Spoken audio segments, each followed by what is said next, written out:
வணக்கம் MCF family மக்களே, எல்லோரும் எப்படி இருக்கீங்க? நல்லா இருக்கீங்கன்னு நினைக்கிறேன். ரொம்ப நாள் கழிச்சு தான் வீடியோ போடுறேன். ஏன்னா கொஞ்சம் எல்லாமே ஸ்ட்ரகிளாக இருக்குது. ஸோ அதனால் வீடியோ போட முடியல. இன்றைக்கி நம்ம என்ன வீடியோ பார்க்குறோங்கிறத வாங்க நம்ம வீடியோ போய் பார்க்கலாம். இன்றைக்கி நம்ம என்ன வீடியோ பார்க்குறோன்னா, என்னோடய ப்ரெக்னென்சி, அதாவது 3rd ப்ரெக்னென்சியோட ஸ்ட்ரகிள்ஸ் தாங்க இன்றைக்கி நம்ம பார்க்க போகிறோம். வீடியோ அந்தளவுக்கு கிளாரிட்டி இருக்காதுன்னு தான் நினைக்கிறேன். ஏன்னா ஃபோனில் தான் எடுத்துகிட்ருக்கேன். ப்ரெக்னென்சி ஸ்ட்ரகிள் தான் இன்றைக்கி நான் பார்க்க போகிறோம். அதோட என்னோடய ஜிஹெச் கவர்மெண்ட் ஆஸ்பத்திரியோட அனுபவங்களை பற்றி நான் ஷேர் பண்ணுறேன், எந்த அளவுக்கு அங்கே இருக்குங்கிறதையும். ஃபஸ்ட்டு என்னோடய ப்ரெக்னென்சி ஸ்ட்ரகிள்குள்ளே நம்ம போவோம். இது 3rd ப்ரெக்னென்சி தான், எல்லாத்துக்கும் தெரியும். எனக்கு ஆல்ரெடி 2 கேர்ள் பேபி இருக்காங்க. First normal, second caesarean. இந்த பேபி தான் ஃபஸ்ட்டு பேபி, பார்த்துக்குங்க.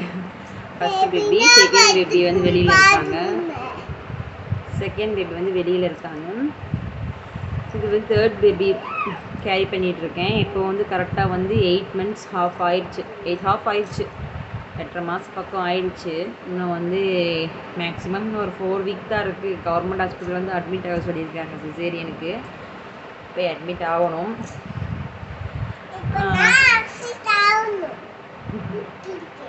என்னோடய ஃபஸ்ட்டு பாப்பா எனக்கு எந்த பிரச்சனையுமே இல்லைங்க. எனக்கு என்றைக்கு ஃபஸ்ட்டு ப்ரெக்னென்சி ஸ்டார்டிங்லேருந்து எண்டிங் அந்த 10th month இவள் டெலிவரி ஆகிற அன்னைக்கு மட்டும்தான் எனக்கு பெயினே இருந்தது.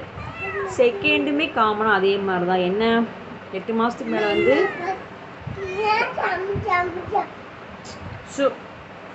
8 மாதத்துக்கு மேலே தண்ணி இல்லாமல் போய் தான் அவள் சிசேரியன் பண்ணி அவளையுமே எடுத்தோம். அதுவும் ப்ரீச் பொசிஷனில் இருக்காங்க. அது நிறையா இந்த ஸ்டோரியே ப்ரீட்டன் பேபி ஸ்டோரியே ரொம்ப லாங்குங்க. அது நான் சொல்கிறேன். இந்த 3rd ப்ரெக்னென்சி மட்டும் நான் சொல்கிறேன் பாருங்கள். மாதம் ஆனதுலேருந்து இப்போ வரைக்கும் இன்ஜெக்ஷனில் மட்டும்தான் அந்த பேபி க்ரோத் ஆகிட்டுருக்கு. அவ்வளோ இன்ஜெக்ஷன் நான் இப்போ வரைக்கும் நான் போட்டிருக்கேன். 99% இன்ஜெக்ஷன் நான் எதுக்கு போட்டிருக்கேன்? நான் என்னோடய வெஜினல் கேண்டிடியஸ்ன்னு சொல்லிட்டு ஒரு பிரச்சனை, அது உங்களுக்கு தெரியுமான்னு தெரியல. அந்த பிரச்சனை எனக்கு இருக்குது. அதுக்காக நான் 99% இன்ஜெக்ஷன் ஆரம்பத்துலேருந்து இப்போ வரைக்கும் நான் போட்டுக்கிட்டே இருந்தேன். இப்போ என்னாச்சுன்னா, இது மட்டும்தான் இந்த ப்ரெக்னென்சியில் பிரச்சனையாக எனக்கு ஸ்டார்டிங்லேருந்து இருந்தது. என்னென்னா, இந்த ஒயிட் டிஸ்சார்ஜ், இச்சிங்கு, அந்த இடம் ஃப்ரீயாகவே இருக்காது. ஏதாவது ஒரு பிரச்சனை இருந்துகிட்டே இருக்கும். அந்த மாதிரி தான் இந்த ப்ரெக்னென்சி கண்டினியூ ஆச்சு. இப்போ ஜிஹெச்சுக்கு நான் 2 பக்கம் பார்த்தேங்க. ஒன்று ப்ரைவேட்டு, ஒன்று ஜிஹெச். 2 குழந்தைங்களுக்கும் நான் ஜிஹெச் போகலை. எனக்கு ஜிஹெச் பிடிக்கல, நான் போகலை. ரெண்டுமே ப்ரைவேட்டில் தான் டெலிவரி ஆச்சு. இவனும் ப்ரைவேட்டு தான், சின்னவளும் ப்ரைவேட்டு தான். இதுவுமே கன்ஃபார்ம் பண்ணி இப்போ வரைக்கும் குதிக்காத, இப்போ வரைக்கும் ப்ரைவேட்லேயே பார்த்துட்ருக்கேங்க. அது போக கவர்மெண்ட்டில் பார்த்துட்ருக்கேன். ப்ரைவேட்டில் போய் இப்போ 8 month க்ரோத் செக்கப் ஸ்கேன் எடுக்க சொன்னாங்கன்னு போய் எடுத்தேன். ஏன்னா எனக்கு அதுக்கு முன்னாடியே தண்ணி என் வயிற்றில் இல்லைங்கிறது எனக்கு டவுட். அந்த 1 week ஃபஸ்ட்டு 1 week இருந்தது. ஏன்னா பேபி உதைக்கிறதெல்லாம் பெயின்ஃபுல்லாகவே இருந்ததுங்க. டேரெக்டாக ஸ்டொமக்கு கிக் பண்ணுற மாதிரியே ஃபீலாக இருந்தது. நெளிகிறது எல்லாமே வாட்டர் லெவல் கம்மியாக இருந்தால் அந்த மாதிரி இருக்கும். என் சின்ன பொண்ணுக்கும் அப்படி இருந்தது. அதே மாதிரி வாட்டர் லெவல் கம்மியாக இருக்குதுன்னு இங்கே ரிப்போர்ட் கொடுத்துட்டாங்க. எங்கள் ப்ரைவேட்டில் கொடுத்துட்டாங்க. சரி, ப்ரைவேட்டில் வாட்டர் லெவல் கம்மியாக இருக்குதுன்னு சொல்லி கொடுத்தாங்க. பவுட்ரு கொடுத்தாங்க. 8 பாயிண்ட் தான் இருந்தது. பவுட்ரு கொடுத்தாங்க. நானும் சரி, வாட்டர் லெவல் 8 பாயிண்ட் ரொம்ப கம்மியாக இருந்தால் அவங்க ஏதாவது சொல்லியிருப்பாங்களே, ஒன்றுமே சொல்லலை. நார்மலாக இந்த பவுட்ரு குடிங்க, தண்ணி நிறையா குடிங்க அப்படி மட்டும் சொன்னாங்க. வேறு எதுவுமே சொல்லலை. சரின்னு நான் இங்கே வந்துட்டேன். இங்கே ஜிஹெச் எனக்கு செவ்வாய்க்கிழமை செக்கப் இருந்தது. ஆரம்ப சுகாதார நிலையத்தில் அங்கே எனக்கு செக்கப் இருந்தது. சரி, செக்கப் போனேன். அங்கே மந்த்லி செக்கப் போகும்ல, அங்கே அந்த மாதிரி நான் போனேன். போனப்போ என்னாச்சுன்னா, குளுக்கோஸ் குடிச்சு டெஸ்ட் எடுக்க சொன்னாங்க. சரி, குளுக்கோஸ் குடிச்சிட்டு நான் என்ன பண்ணேன், தப்பு பண்ணேன்னா, காலையில் எனக்கு சாப்பாடு எனக்கு சாப்பிட பிடிக்கல. அதனால் பூஸ்ட் பால் குடிச்சிட்டு நான் இங்கேருந்து போயிட்டு அங்கே போய் சுகர் டெஸ்ட்டு குளுக்கோஸ் குடிச்சிட்டு எடுத்தேன். சுகர் ஹையாக இருக்கிற மாதிரி ரிப்போர்ட் வந்துருச்சு. அப்புறம் ப்ளட் டெஸ்ட்லாம் முடிச்சு டாக்டர் செக்கப் வரும்போது ஸ்கேன்லாம் பார்த்துட்டு வாட்டர் லெவல் கம்மியாக இருக்குது, சுகரும் ஹையாக இருக்குது, நீ வந்து ப்ரைவேட் போகிறதுனா போங்க, அப்படி இல்லைன்னா பெரிய கவர்மெண்ட் ஆஸ்பத்திரி போய்க்கிங்க, இங்கே திருப்பூர் பெருச்சு பழைய அங்கே போய்க்குங்க அப்படின்ட்டாங்க.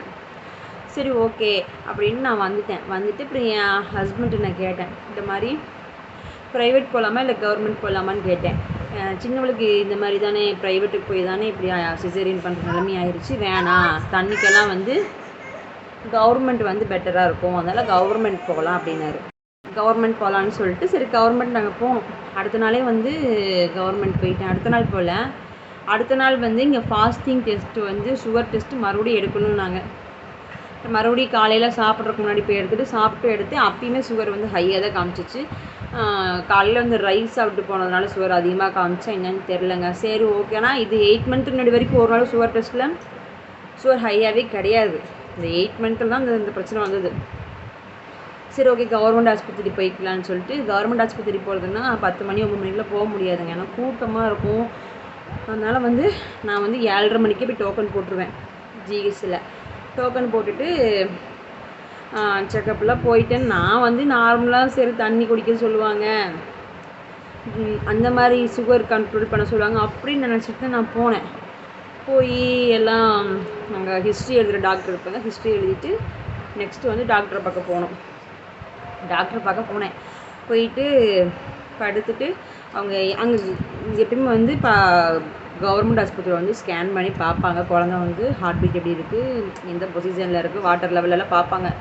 அப்படி பார்த்துட்டு தண்ணி வந்து 6 to 7 பாயிண்ட் தான் இருக்குது அப்படின்ட்டாங்க. எனக்கு ஷாக், என்னால் 2 நாள் ஆச்சு ஸ்கேன் எடுத்து, அதுக்குள்ளே 6 to 7ங்கிறாங்களே அப்படின்னு சொல்லிட்டு சுகரும் பார்த்துட்டு சுகர் வந்து கூட நீங்கள் வந்து சாப்பாடு வந்து கண்ட்ரோல் இல்லாமல் வந்துடும், கொஞ்சம் சாப்பாடில் கண்ட்ரோல் இருந்துட்டு சுகர் அதே மாதிரி இருந்ததுன்னா நம்ம வந்து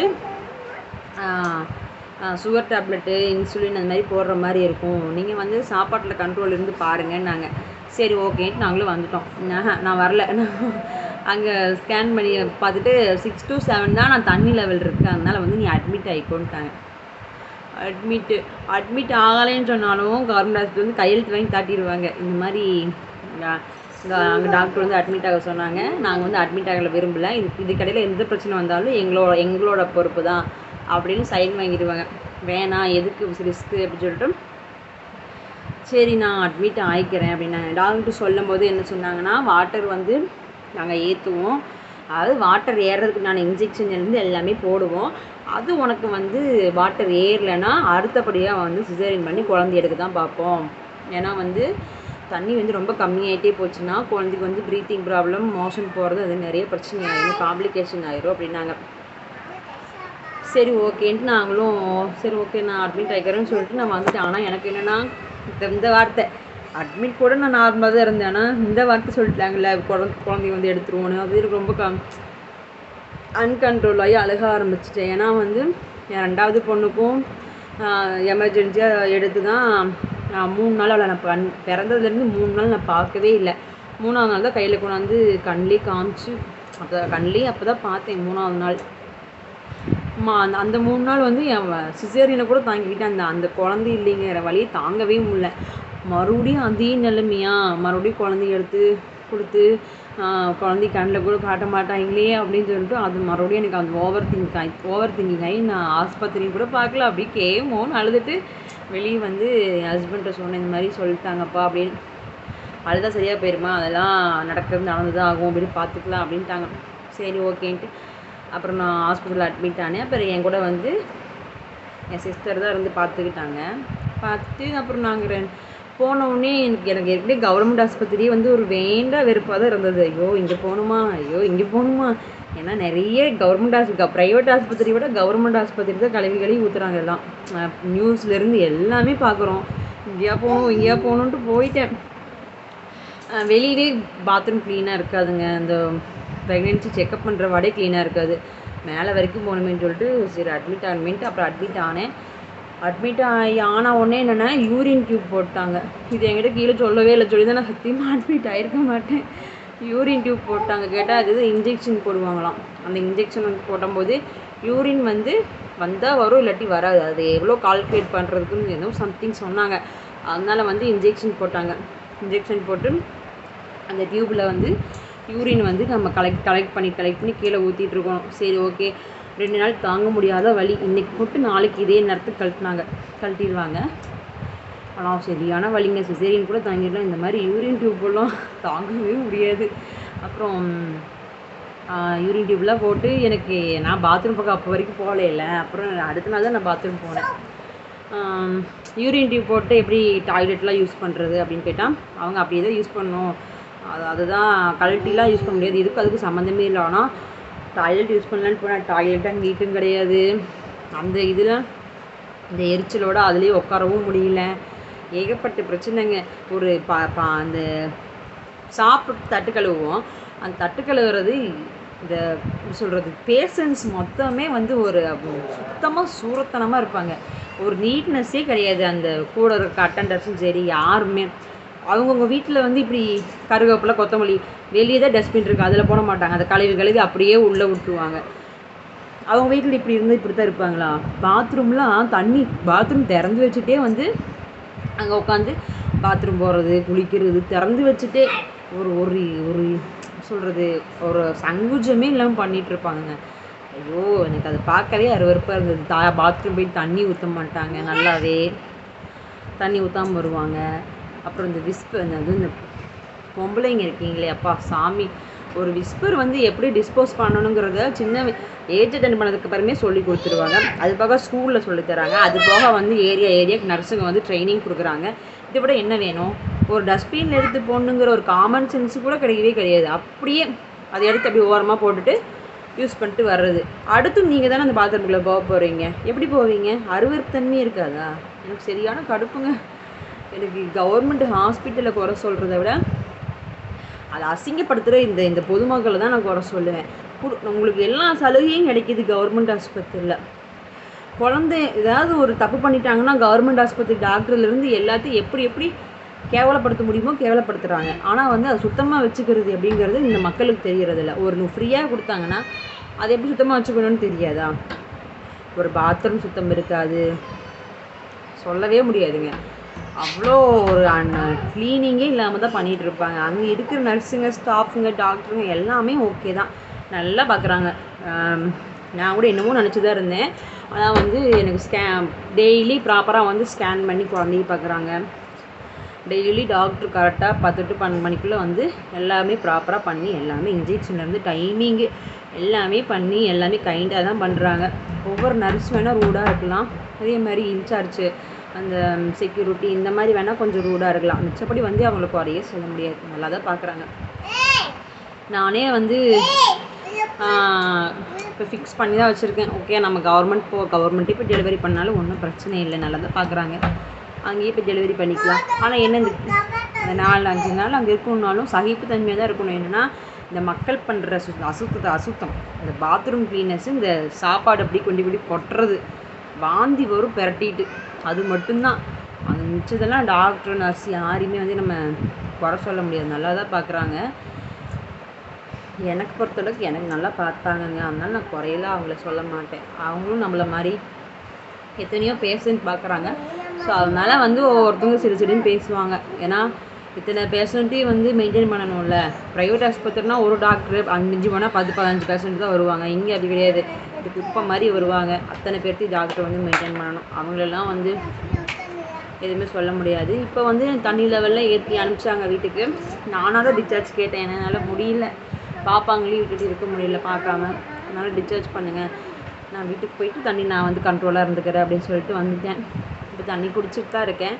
நீ இந்த வாரம் செவ்வாய்க்கிழமை செக்கப் போகணும், திங்கக்கிழமை பெரிய ஆஸ்பத்திரிக்கு போகணும்.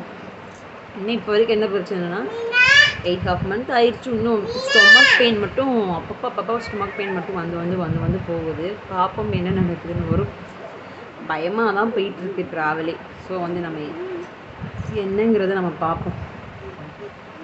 அப்புறம் வந்து நான் ஆஸ்பத்திரியில் எப்படி கிடந்தேங்கிற வீடியோ எடுத்து வச்சுருக்கேன், அதுவும் உங்களுக்கு நான் சென்ட் பண்ணுவேன்னா. மரண கொடுமைங்க. ஒரு குழந்தை வந்து நம்ம வந்து இந்த உலகத்துக்கு கொடுக்குறதுக்குள்ளே அது எத்தனை காம்ப்ளிகேஷன் வந்து நம்ம அனுபவிக்கிறோம். எனக்கு வந்து ஸ்டார்டிங் என் ஃபஸ்ட்டு ப்ரெக்னென்சியில் கூட எனக்கு எந்த ஒரு கஷ்டமும் தெரில. ஏதோ ஒரு இதில் ஜாலியாக போச்சு. நார்மல் டெலிவரி ஆகிடுச்சு. வலி வேணால் நார்மல் டெலிவரிக்கு 2 நாள் இருந்தது.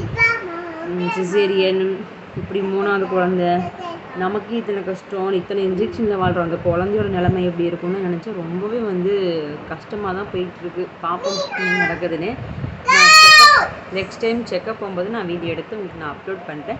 ஜிஹெச்சோட வீடியோவும் நான் உங்களுக்கு எடுத்து அப்லோட் பண்ணுறேன். பாருங்கள் எப்படி இருக்குது. நான் எடுக்கலாம்னு நினச்சேன், ஆனால் என்னோடய கண்டிஷன் சரியில்லைங்க, அதனால தான் நான் எடுக்கலை. நானே முடியாமல் கிடக்கிற இதெல்லாம் இங்கே போய் எடுக்கிறதுன்னு விட்டுட்டேன். நெக்ஸ்ட் டைம் போனால் கண்டிப்பாக வந்து உங்களுக்கு நான் வீடியோ எடுத்து போடுறேன், பாருங்கள் எப்படி இருக்குன்னு. சரி, ஓகே, பாய். மறக்காமல் ஏதாவது டவுட் இருந்தால் கீழே கமெண்ட் பண்ணுங்கள். சப்ஸ்கிரைப் பண்ணி லைக் பண்ணுங்கள். தேங்க்யூ.